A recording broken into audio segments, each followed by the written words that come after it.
दिल्ली विधानसभा चुनाव 2025 के नतीजे आ चुके हैं। बड़े भारी मतों से बीजेपी ने दिल्ली में 27 साल बाद वापसी कर इतिहास रच दिया है। बीजेपी को मिली प्रचंड जीत इस बात का सबूत है कि जनता जनार्दन को पीएम मोदी की गारंटियां और बीजेपी के वादे भरोसेमंद लगे, या यूं कहें कि दिल्ली वासियों पर पीएम मोदी का मैजिक चल गया। तभी तो दिल्ली के वोटर्स ने लगातार पिछले 3 बार से सरकार चला रही आप को सत्ता से बाहर कर दिया और केंद्र की बीजेपी सरकार पर जीत का मोहर लगाकर उसे इस बार सत्ता में आने का मौका दिया।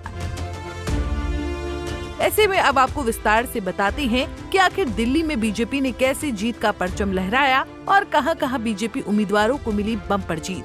साथ ही ये भी जानेंगे कि आखिर आपकी रणनीति में ऐसी क्या कमी रह गई कि दिल्ली की जनता ने आपको सत्ता से कर दिया बाहर। दरअसल दिल्ली विधानसभा चुनाव में बीजेपी ने ऐतिहासिक जीत दर्ज कर दमदार एंट्री ले ली है। इस जीत के साथ ही देश की राजधानी में पार्टी का दीर्घकालीन विश्राम यानी बीजेपी का बेहद लंबा इंतजार 27 सालों बाद खत्म हो गया।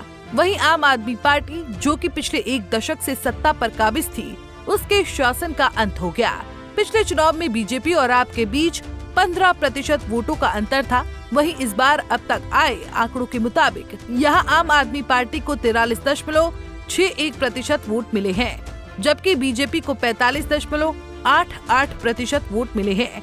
हालांकि 2% से भी कम वोट का अंतर दिल्ली के सिंहासन पर काबिज होने के लिए सीटों के लिहाज से बहुत बड़ा हो जाता है।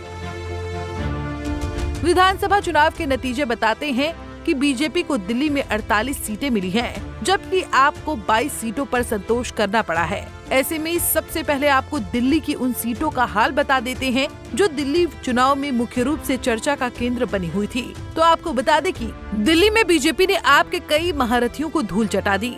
अरविंद केजरीवाल, मनीष सिसोदिया, सौरभ भारद्वाज, अवध ओझा सहित कद्दावर नेता हार गए। हालांकि कालकाजी सीट पर लगातार पिछड़ने के बाद भी आतिशी चुनाव जीत गयी।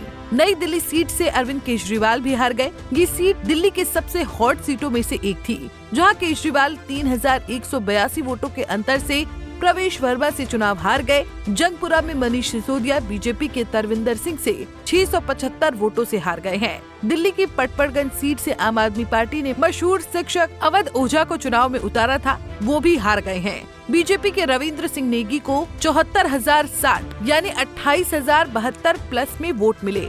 कांग्रेस ने इस सीट पर अपने दिग्गज नेता अनिल चौधरी को मैदान में उतारा था। आपके अन्य दिग्गज नेता भी पीछे रह गए, जो पार्टी के लिए बड़ा झटका साबित हुआ। हालांकि केजरीवाल और सिसोदिया की हार के बीच आतिशी ने कालकाजी सीट से जीत दर्ज की। उन्होंने बीजेपी के उम्मीदवार रमेश बिधूड़ी को हराया।